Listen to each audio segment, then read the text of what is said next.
तो ऐसे थोड़ी, अब जैसे अपने लोग हैं, अब ज्ञान मार्ग का प्रश्न कर दो आप, या भक्ति मार्ग करो या कर्म मार्ग करो, अष्टांग योग का करो, तो आपको हर उत्तर मिलेगा।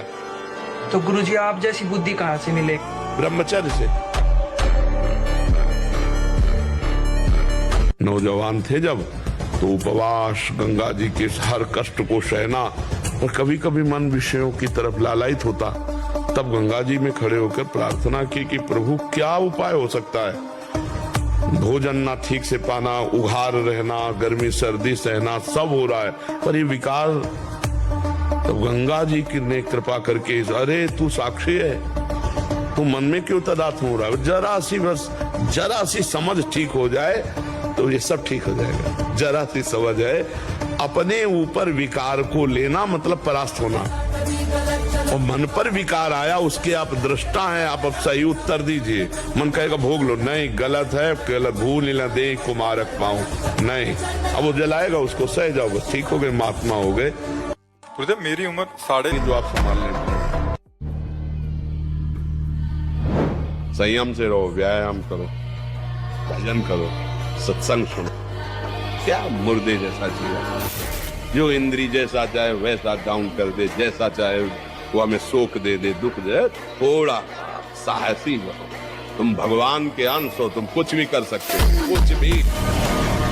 वो वाइफ पूछने आए हो, जिस दिन तुम्हें बहुत दुख हुआ, इतना समय हो गया और अभी भी रखते हैं, और बाहर से छोड़ना चाहते हैं। आप ध्यान दीजिएगा, अंदर से हम उसमें सुख बुद्धि रखते हैं और बाहर से हम छोड़ना चाहते हैं, बहुत कठिन है। और जब अंदर से घृणा बुद्धि हो जाएगी तो अपने आप छूट जाएगा।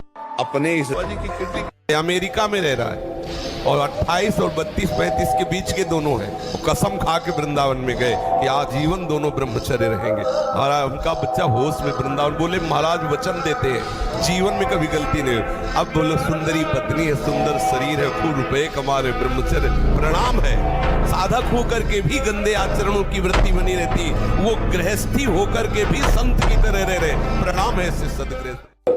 देखो आप थोड़ी देर ब्रह्मचर्य लेकर के देखो, आपके नेत्रों में चमक आ जाएगी, आपके कपोलों पर लावण्य आ जाएगा, आपके हृदय में बिना कुछ किए एक आनंद की लहर सी दौड़ती रहेगी। थोड़े दिन रह के देखो, 1 वर्ष ब्रह्मचर्य रहिए, अपने आप स्वाभाविक जो क्रिया होती है उस पर दृष्टि मत डालिए, आप अपने संकल्प से कोई गलत कार्य मत कीजिए और ब्रह्मचर्य रहिए, तो आपको आनंद का अनुभव होने लगेगा। अगर 1 वर्ष ठीक ब्रह्मचर्य रह जाए, कुसंग ना हो, तो इतना आनंद उसको अनुभव होने लगेगा, देखेगा नहीं सिनार की खेलों की तरह। हमको आनंदित होना चाहिए और निर्भय रहना चाहिए, कभी डरना नहीं चाहिए और कभी किसी के भय के कारण झुकना नहीं चाहिए, क्योंकि अविनाशी हूं, परमात्मा का अंश हूं, गलत करूंगा नहीं, लेकिन तू गलत करेगा तो तेरे को भयभीत होना पड़ेगा। बस ऐसे स्वभाव में रहना चाहिए। कभी कुछ आप ऐसे अकेले घूमो, कहीं कोई आपको छूने वाला नहीं।